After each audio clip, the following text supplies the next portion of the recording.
Hola, mi nombre es Carlos Bedoya y les doy la bienvenida a una edición más de Mesa Política, un programa producido por Otra Mirada en colaboración con Nuestra América TV.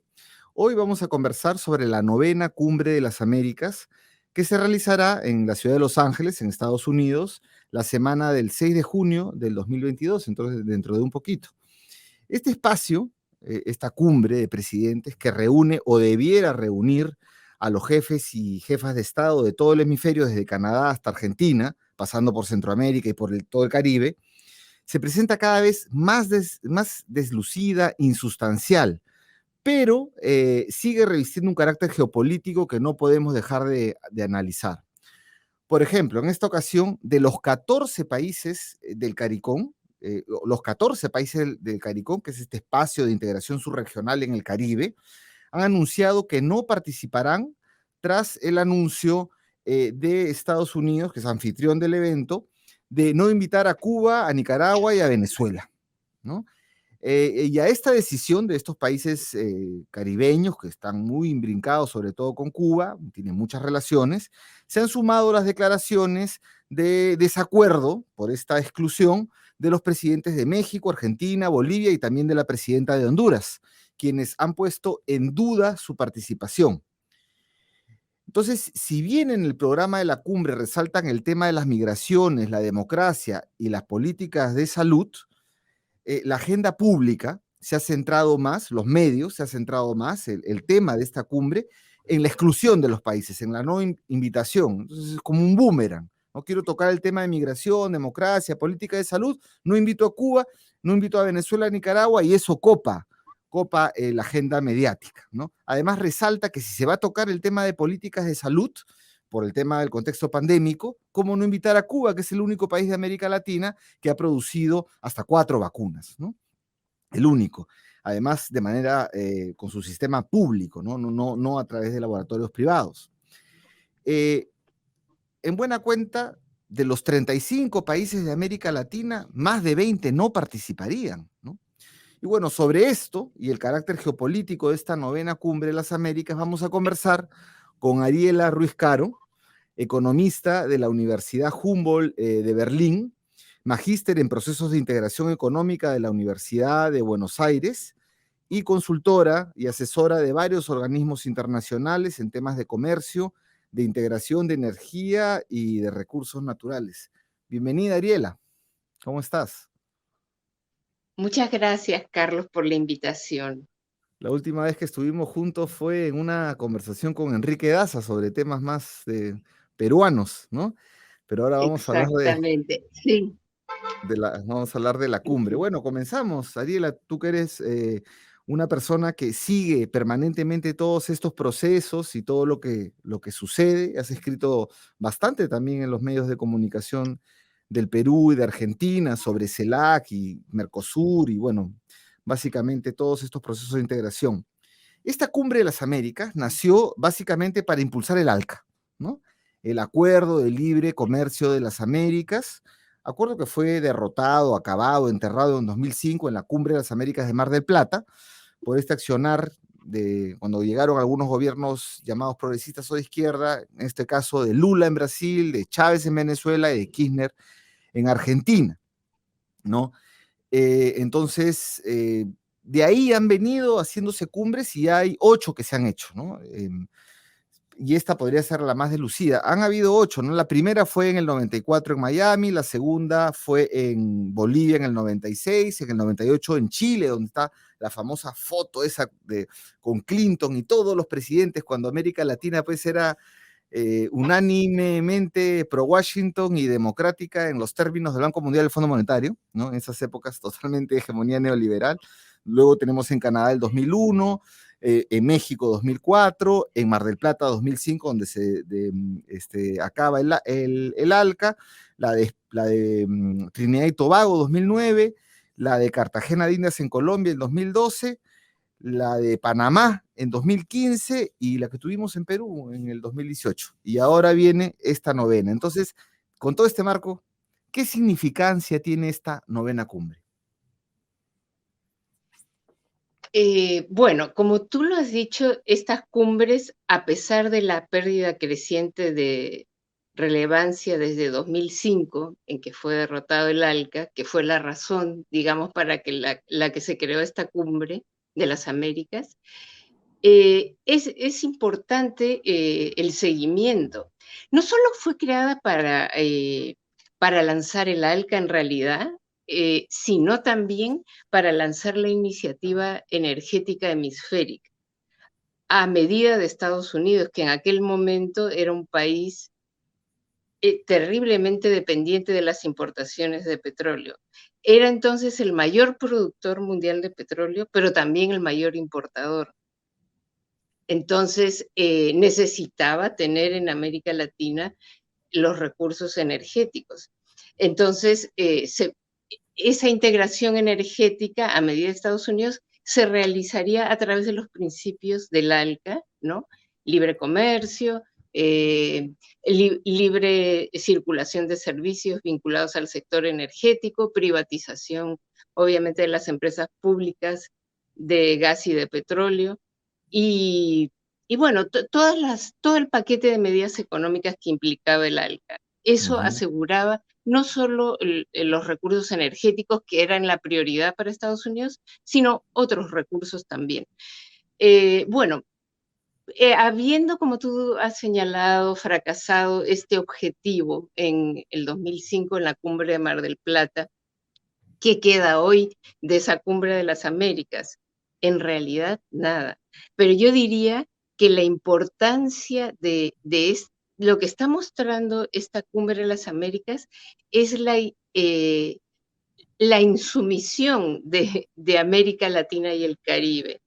Porque cuando uno ve la posición de la Unión Europea frente a la invasión de Rusia a Ucrania, vemos un alineamiento total, salvo Hungría y Turquía, digamos, el resto de los países se alinean automáticamente y sin chistar, sancionan, todos se cuadran detrás de Estados Unidos. Pero aquí vemos que hay un México, que hay un CARICOM, que digamos que, y los países que has mencionado, en realidad Honduras sí cuestiona que no se haya invitado a Cuba, Venezuela y, y a Nicaragua, pero en Guatemala no va por otras razones.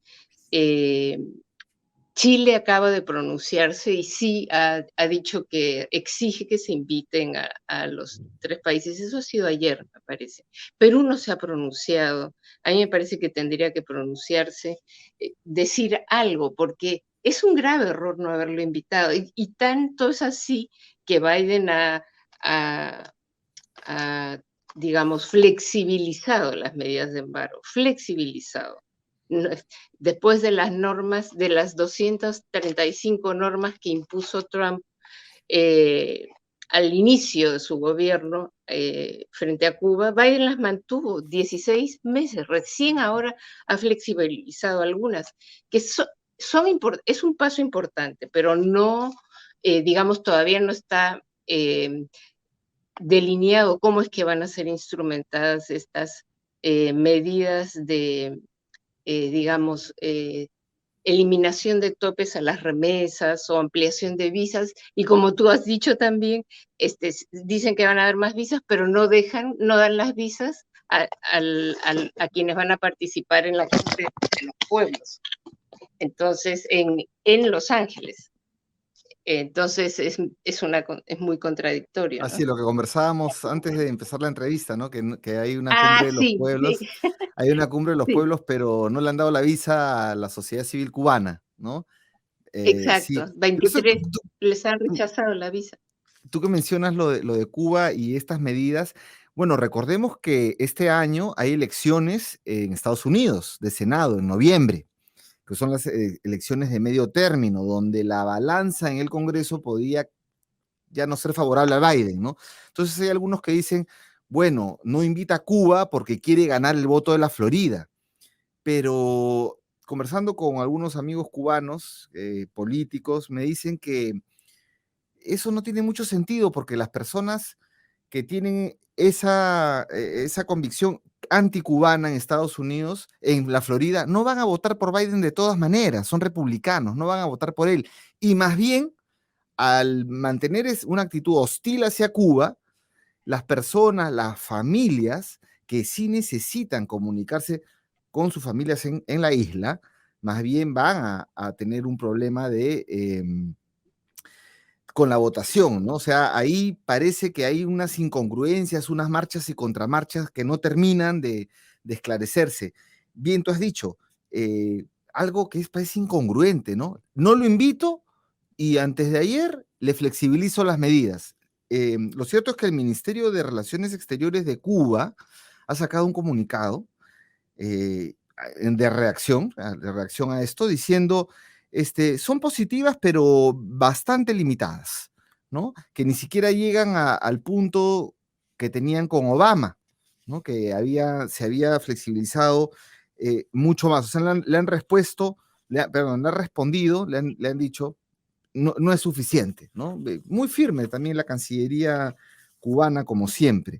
Entonces, qué incongruencia, toman una medida, pero retroceden, quieren poner una agenda de migraciones, pero lanzan un boomerang y finalmente les revienta en la cara, porque toda la prensa se ocupa solo de lo de Cuba, y ya pues esta conferencia se ha pintado de que más bien por las exclusiones y no por la agenda. Bueno, y también tenemos el tema de Venezuela, que hace un tiempo estaban en esto de que le iban a comprar petróleo, ya que no se puede comprar a Rusia, que hay problemas para abastecer a Estados Unidos, a Europa, para garantizar el tema de los combustibles. Y ahora viene la cumbre de los pueblos, de la cumbre de las Américas, e invitan a Guaidó. Ya, pues ya parece broma, ¿no? Que inviten a Guaidó. ¿Qué representación tiene Guaidó en el gobierno venezolano, ¿no? Cuando más bien dentro del país de Venezuela está más bien de alguna manera estabilizándose el gobierno de Maduro y además algo más que yo rescato de lo que tú has señalado, esta insumisión de América Latina, ¿no? América Latina no se cuadra a Estados Unidos. ¿Qué va a salir de esto? Bueno, con respecto a Cuba, es verdaderamente contradictoria la política de Biden, porque por un lado, uno pensaría que las elecciones de renovación del Parlamento en noviembre podrían apuntar, podrían hacernos pensar que Biden apunta a ese público de la Florida que exige sanciones, que sigue la línea de Mauricio Claver Carone y la onda mayamera, por llamarla de alguna manera. Pero eso no es tan cierto, porque, o sea, es cierto, pero también está la otra parte de cubanos que tienen familia en Cuba y que lo que les interesa es que su familia viva bien. Les interesa poder remesar dinero, que vuelvan los viajes a Cuba, que vuelvan los viajes a las provincias en Cuba desde Estados Unidos. Entonces, eso no es favorable a Biden. De tal manera que en este cálculo de restringir las medidas, además de unas medidas que fueron tomadas, digamos, de nuevamente quitar el embargo, o sea, disminuir como lo hizo Obama, cuando Biden era el vicepresidente. Entonces, haber mantenido 16 meses la política de Trump no es algo que los cubanos vean, los cubanos de Miami, no todos lo ven con agrado. De hecho, hay movimientos sociales que protestan contra el embargo, que hacen caminatas desde Miami hasta Washington eh, y hacen reclamos y llamamientos. O sea, el mundo cubano en Miami es muy diverso. Entonces, Biden ha jugado a dos puntas, pero lo que pasa es que ha hecho el ridículo. La verdad, como tú has dicho, el debate hoy se centra en Cuba, Venezuela y Nicaragua, y cuál es la posición de cada país de América Latina frente a esa decisión de Biden, y te olvidas del tema salud, migración, democracia y todos esos. Y con respecto a Venezuela es aún más ridículo, ¿no? Porque estás negociando, van misiones de Estados Unidos a Venezuela a, a negociar para que autoricen a Chevron y otras empresas norteamericanas para poder participar de la refinación de petróleo y no invitas a ese país en este escenario Y lo invitas a donde Guaidó. hay una... Invitas a Guaidó. ¿Quién es Guaidó?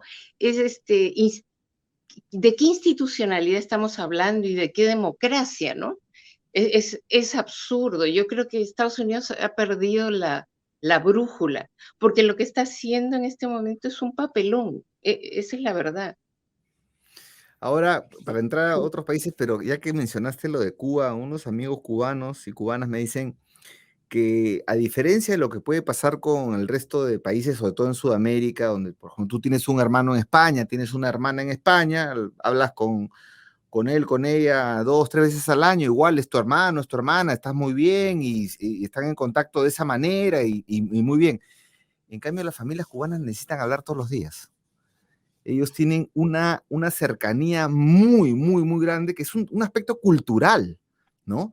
Entonces, no poder ir a Estados Unidos, a Cuba como antes, a comprar, porque ellos compran fincas, porque muchos tratan de regresar en su vejez, por más que viven en Miami, tienen casa, tienen hijos, lo que sea, tratan de volver, compran fincas, compran en las provincias de Cuba, sobre todo. Entonces, esto cae muy mal.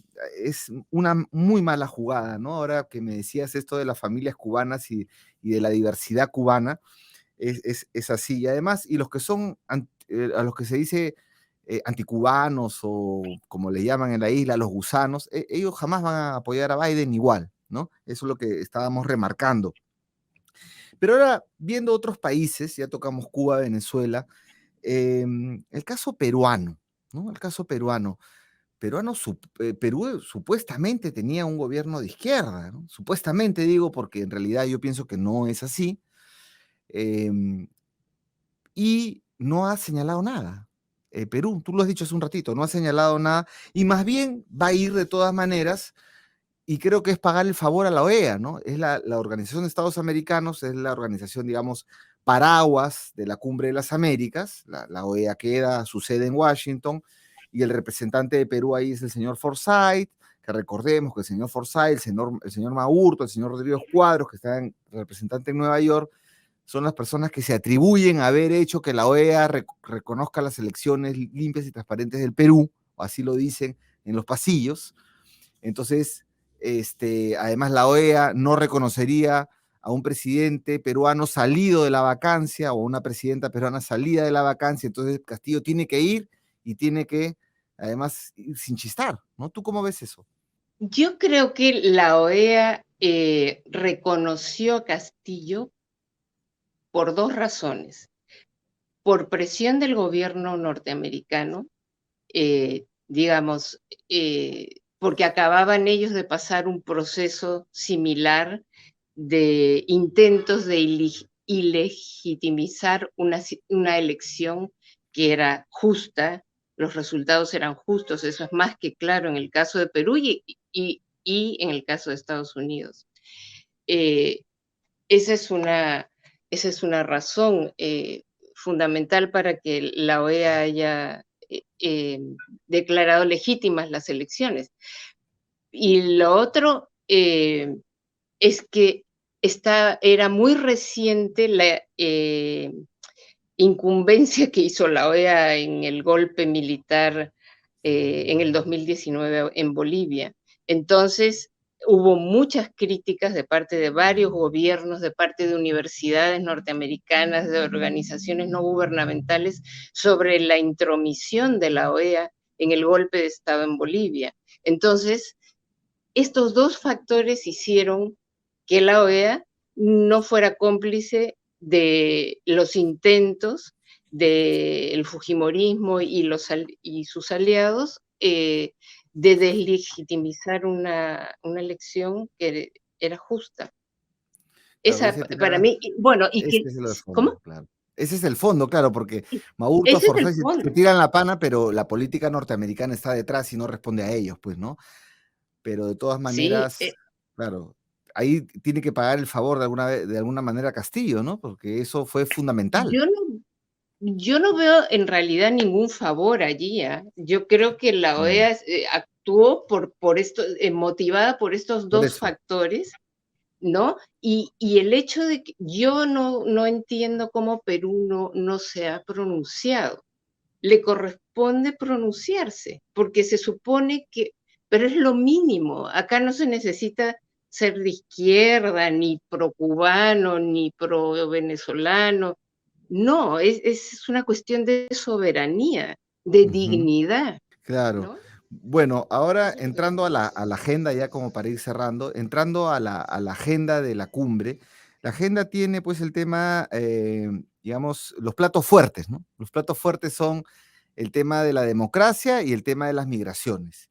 Y esa es una agenda que creo que, sobre todo el tema de las migraciones, donde están metiendo más candela, digamos, más esfuerzo, es una agenda que le importa sobre todo a Estados Unidos, porque es inminente el fin del llamado Título 42, por el cual se permitió la expulsión de inmigrantes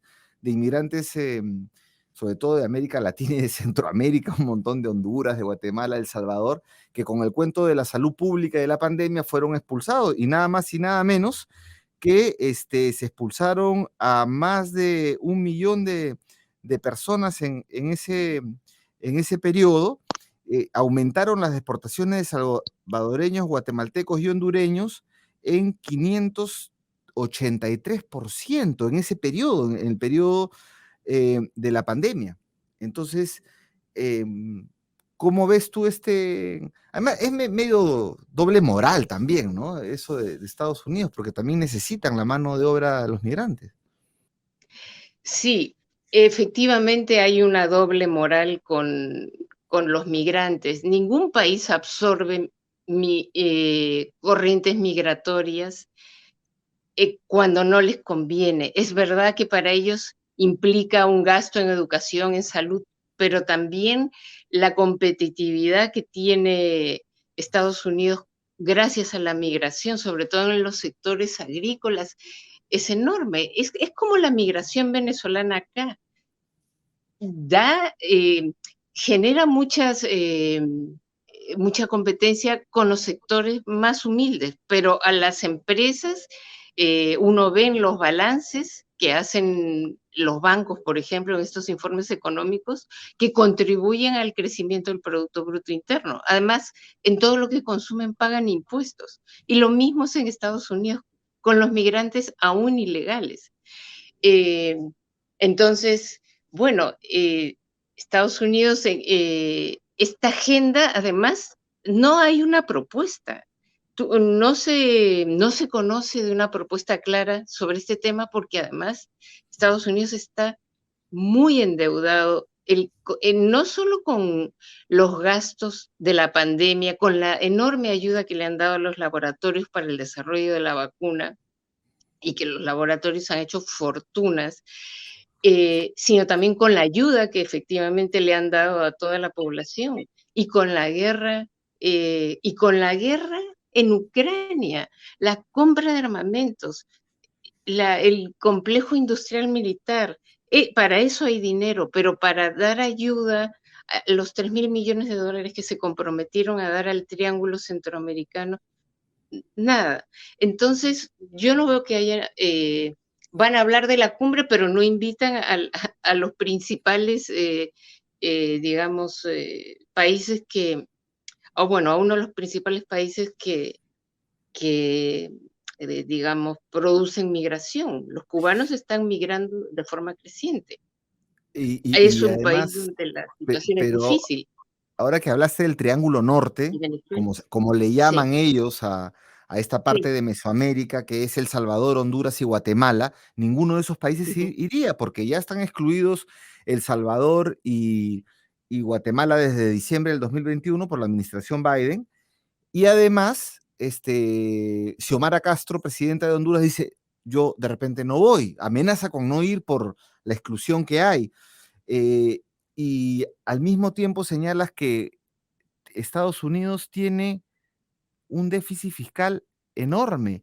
Enrique Daza en un artículo para Las Dos Orillas, donde habla de la Cumbre de las Américas, él nos recuerda, ¿no?, que Estados Unidos tiene un enorme déficit fiscal de 30 billones de dólares, ¿no? Es enorme, realmente enorme, y como también es enorme, tú lo acabas de recordar, el gasto en lo que es Ucrania. Entonces, ¿qué tiene que ofrecerle Estados Unidos a la región? Lo único que ofrece en este momento, el único plan que tienen es la iniciativa América Crece. Eso es lo único que hay, que es digamos, una combinación, sacan dinero de diversas agencias de cooperación y lo llaman, este es el Fondo de América Crece, y contrarrestar a China, para contrarrestar a China, porque la iniciativa América Crece, que es un poco como la franja y la ruta de la seda, ¿no? Son préstamos para inversiones, pero que tienen una condicionalidad, que es que no aceptes inversiones chinas, que no aceptes la tecnología 5G. Las presiones son fuertes para evitar el comercio, la presencia de las vacunas. Lo hemos visto en Brasil. En Brasil, para que Bolsonaro no comprara las vacunas chinas, la presión fue muy fuerte. Lo mismo con las vacunas rusas. O sea, hay una pugna de poderes y Estados Unidos, la agenda que tiene Estados Unidos no es en positivo, digamos, ¿qué puedo ofrecer yo? Sino cómo evitar que China y Rusia, pero China obviamente en mayor medida, tenga una presencia creciente en la región. Y por otro lado, quería decirte, Guatemala no va a ir no va a asistir a la cumbre, no por el tema de Nicaragua, digamos, no haber invitado a estos tres países, sino porque Estados Unidos no lo va a invitar, así lo ha dicho el presidente, no me van a invitar de todos modos por haber nombrado a una fiscal por otros 4 años, cuyo nombramiento Estados Unidos no está de acuerdo. Y El Salvador y Guatemala no estuvieron presentes en esa cumbre de la democracia, ¿no? Entonces, pero no hay una buena relación entre el presidente de El Salvador y Estados Unidos, de tal manera que, pero ellos no se han pronunciado como sí lo ha hecho la presidenta de Honduras y ha dicho que tienen que invitarse a todos los países, ¿no? Eso sí. Pero los Y, otros 2 países, igual que Brasil, Brasil está evaluando no ir, pero por otras razones, por por el la tema mala Rusia, relación que ¿no? tienen con Por Biden, las sanciones rusas, ¿no? A por las Rusia. sanciones rusas, porque Bolsonaro era aliado de Trump. Bolsonaro fue el último, no de los últimos del mundo en reconocer la elección de Biden. Por O sea, cierto, Andrés sí, Manuel López Obrador también fue uno de los últimos, no lo reconoció inmediatamente. sí, recuerdo. Recordemos un AMLO, a mí me ha parecido brillante su discurso en La Habana, muy, muy soberano, diría yo. Un personaje histórico, sí, un discurso histórico, pero a la vez también el 8 de julio del 2016, en plena campaña, no, de 2020, perdón, eh, en la Casa Blanca, al lado de Trump, pronunció un discurso que también yo lo pondría como un discurso antihistórico, tremendamente pro-Trump, Sí, diciendo que sí recuerdo. trataba bien a los mexicanos. Sí, entonces es un poco contradictorio, ¿no? Luces y Pero bueno, sombras. la política es así. ¿Cómo? Sí, luces y sombras, digo. O sea, luces y sombras, Luces y decía. sombras. Luces y sombras. Como su posición, sí, perdón. ¿Como su posición dónde, me decías? No, con Mauricio Claver Carone para ser nombrado Claro, presidente del BID. del BID, por ¿Recuerdas? supuesto, sí, Fue por supuesto. México que, sí, que En se retiró de yo la, respeto. para evitar el quórum. Así es.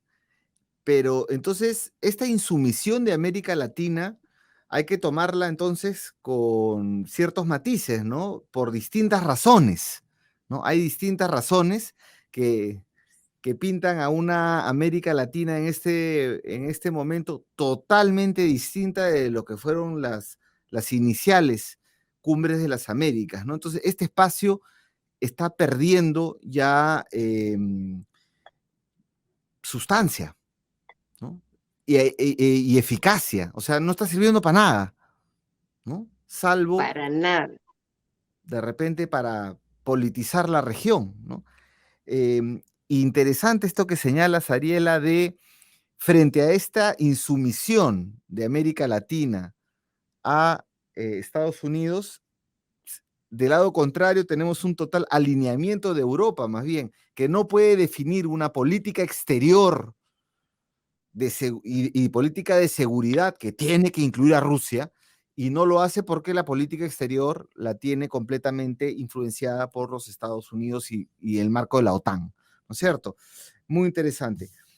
Para terminar, solo quiero mencionar que de todas maneras va a haber una cumbre de los pueblos que está siendo citada para el 8 y 10 de junio, o sea, esa semana empieza la cumbre del 6, va a 6, 7, 8, podrá ir 3, 4 días, y el 8 arranca la cumbre de los pueblos, que está siendo organizada por varios, sobre todo organizaciones norteamericanas como la Answer Coalition, organizaciones de izquierda o el Código Rosa, el Code Pink, eh, en Estados Unidos, y que parece que va a estar más interesante que la Cumbre de las Américas.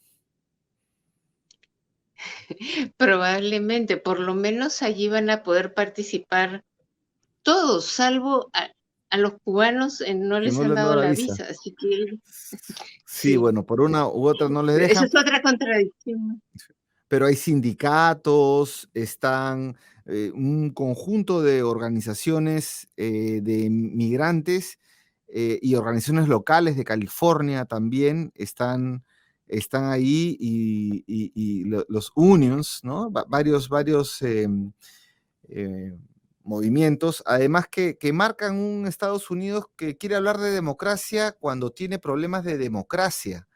Recordemos el 6 de enero del 2021, ¿no? Con algo impensable en la democracia norteamericana, que asaltaron el Capitolio, ¿no? Entonces no sé si tienes unas últimas reflexiones respecto de estos temas y bueno, después agradecerte, ¿no? Sí, yo creo que Estados Unidos está, bueno, es obvio y todo el mundo lo dice, pero en una fase de involución, por decirlo de alguna manera. No solo es un país donde la democracia, entre comillas, ¿no? Eh, es, es un tema a revisar. Yo creo que no es un país democrático en lo profundo del término. Y por otro lado, es un país donde hay terrorismo, terrorismo interno de los supremacistas blancos. Entonces, creo que hay una desigualdad tremenda en Estados Unidos. Es el país más desigual de la OCDE y está perdiendo presencia inclusive militar, a tal punto que en el documento, en la Estrategia de Seguridad Nacional de 2018, ellos mismos lo reconocen. Tenemos que hacer alianzas en Europa con la OTAN y en el Indo-Pacífico tenemos que crear nuevas alianzas porque solos no podemos. Y por eso han elevado el grado, eh, este movimiento Quad, diálogo de seguridad cuadrilateral conformado por India, Australia, Australia, Japón, Estados Unidos. Ahora tiene nivel de cumbres desde el año pasado. Biden le dio ese rango, elevó el rango y después se creó el grupo AUKUS, Reino Unido, Australia, Estados Unidos, que es un, digamos, es una asociación militar prácticamente. Francia protestó mucho porque tenía vendidos unos submarinos nucleares y se suspendió la compra. Pero todo esto es Australia, ¿no? puesto, Australia, ¿no? exacto, Australia, Y todo en la, y efectivamente todo, y Australia. todo en y todo en la puerta de entrada a China. O sea, es una. Y todo en la puerta de entrada a China. Entonces, esa es su prioridad, sobrevivir al, al cambio del poder hegemónico, de esta transición del poder hegemónico. Estamos viviendo un momento muy interesante, que no solo es geopolítico, sino también es en lo económico. El valor de las monedas, en qué monedas vamos a transar, por qué pagamos el petróleo en dólares, cuando es un país, tú lo has mencionado, tan sobreendeudado. ¿Qué vale el dólar? Es un papel. Entonces, todo esto por ejemplo, China ha fortalecido su sistema SWIFT, ¿no? Eh, entonces, hay países que van a usar crecientemente ese sistema y no necesariamente las materias primas van a ser cotizadas en dólares. Ya lo estamos viendo, India le paga en rublos el gas que compra a, Ujú. a Rusia y así progresivamente. Vamos a ver que el dólar va a dejar de ser la única moneda de transacción internacional y va a perder valor como moneda de reserva. Su función de reserva va a irla perdiendo porque es así, la libra esterlina dejó de de ser la moneda predominante y ahora estamos viviendo un periodo de transición en el que el dólar va a perder importancia. Es un periodo de transición y entonces ahí es importante cómo América Latina es consciente de este cambio y cómo se posiciona, ¿no? Cómo te posicionas y cómo eh, haces negocios y, y, el negocio es el bienestar finalmente de tu población en un mundo que tiende a ser multipolar, ¿no? Porque Estados Unidos no va a desaparecer de un día para otro, eh, va a seguir Lo existiendo último es su hegemonía cultural todavía es fuerte, ¿no? Porque el dólar puede perder muy fuerte. su valor como moneda de intercambio y de reserva, y, pero su hegemonía cultural es, sobre todo en América Latina, súper fuerte. Me parece muy bien que hayan 2 y 3 y 4 potencias. La multipolaridad es un buen punto para Ujú. nosotros, Sí, ¿no? sí, en una América Eh, Latina yo creo dividida, pero por lo menos con nuevos aires, ¿no? Porque ahora vamos a tener un gobierno en Colombia, parece que también va a seguir por un rumbo más latinoamericanista, más de integración latinoamericana, un cambio bastante, un golpe a Estados Unidos, dicho sea de paso, ¿no? Que gane Petro en Colombia significaría un golpe a Estados Unidos. es es muy importante porque la cantidad de dinero que deben haber puesto, porque Colombia es un sitio estratégico, hay 7 bases militares. Es, es el país con más bases militares en América Latina. Entonces, eh, aún así no han podido. Y bueno, yo espero que Petro sea un presidente que se pronuncie en un caso así, ¿no? De exclusión de cualquier país, que tenga dignidad. Eso me parece fundamental. Esperemos que sí. Chile se ha tardado. Chile recién se ha pronunciado ayer. Yo pensé que Boric iba a salir a decir lo que dijo AMLO, ¿no? No podemos hablar de los problemas de un continente si no se participa, si no invitas a todos, los miembros, además.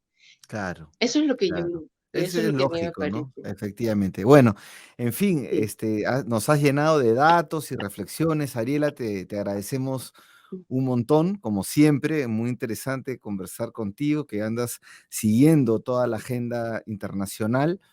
Y bueno, será hasta otro momento que vamos a tener que conversar nuevamente de estos espacios de integración y de la geopolítica mundial. Muchas gracias, Ariela. Muy, muy agradecido. No, muchas gracias a ti y a Otra Mirada. Sí, Sí. en Otra Mirada se valora mucho tu opinión. Y con ustedes, amigos, amigas, será hasta una nueva oportunidad y les invitamos a mirar la página web de otramirada.p para encontrar esta entrevista y mucha más información. Gracias.